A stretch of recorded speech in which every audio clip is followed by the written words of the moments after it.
Creative Writing 101 will tell you that every good story needs a villain. We unfortunately have far too many. The Todd Akins who want to tell us how to define rape. The anti-choice bosses who refuse to pay for birth control coverage. They say it's a matter of conscience. But imagine if these same institutions announced they were morally opposed to smoking, so they will no longer offer insurance coverage to lung cancer victims.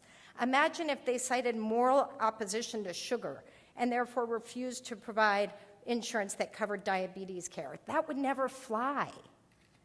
And at NARAL, we hear stories every day of the heinous practices of those who manipulate women and girls at a time of need.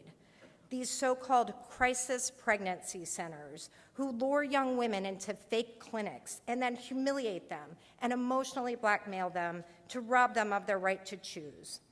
Their stories of indignity are haunting. No one deserves to be mistreated for exercising the basic constitutional right to privately decide how, when, and with whom we have a family. But there's power in these stories as well, like right here in California, where our statewide office spearheaded a groundbreaking investigation exposing CPC's deceptive practices, and used these stories to help pass a San Francisco ordinance that forces truth in advertising. So now women know what they're in for before they walk into the CPC door. A number of supervisors who voted to protect local women are in this room today, and we ask them to rise so we can thank them.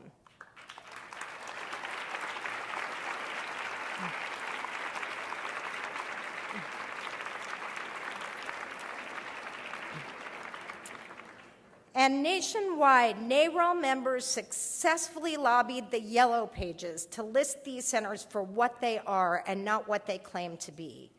These are real successes, actions that have power to save countless women from unnecessary humiliation by going to the wrong place at the wrong time in their moment of need.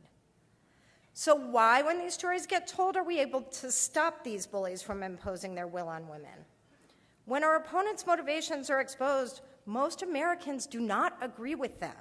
Most people know that despite claims to the controversy, there are not two classes of women: bad girls who have abortions and good girls who have children. We are one, the same women at different points in our lives, making different decisions that best serve us.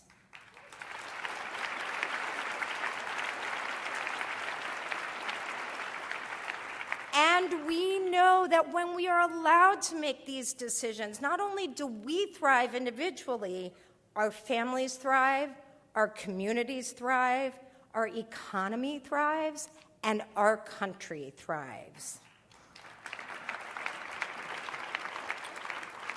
That's why the stories of my generation are so critically important. We are the first generation post-Roe who have enjoyed access to the full range of services that have allowed us to be successful, to go for the gold, to fight for our country, and shape culture, politics, policy.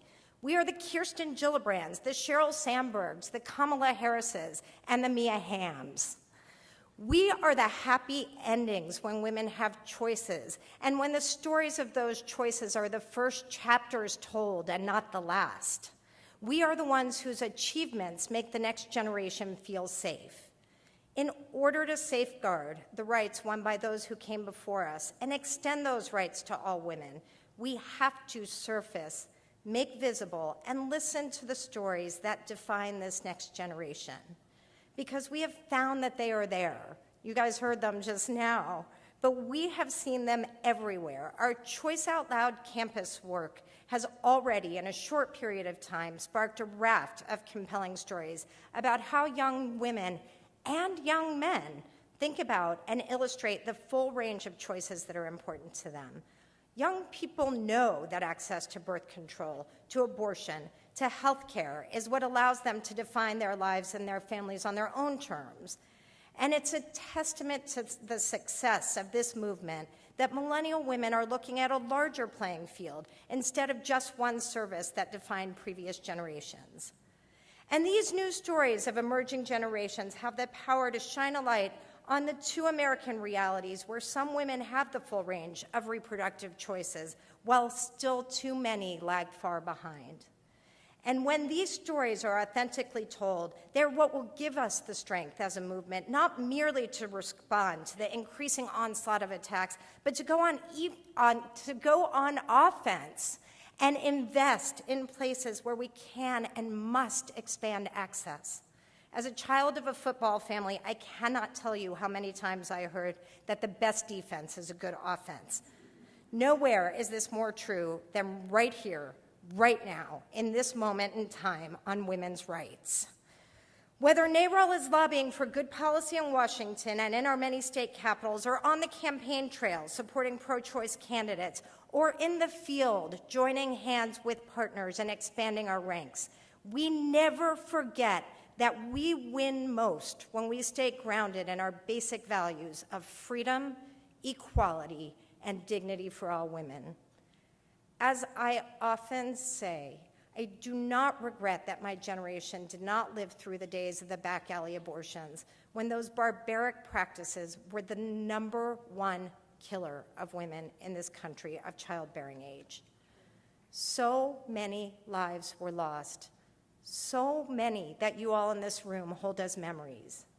But I do regret that too many in my generation and those after me don't know those stories and don't know the leaders of that fight. Those stories could help us knit together the fabric of the divided existence that is holding our movement back. Those stories could give us a common sense of where we came from and how far we have to travel before our collective journey is over.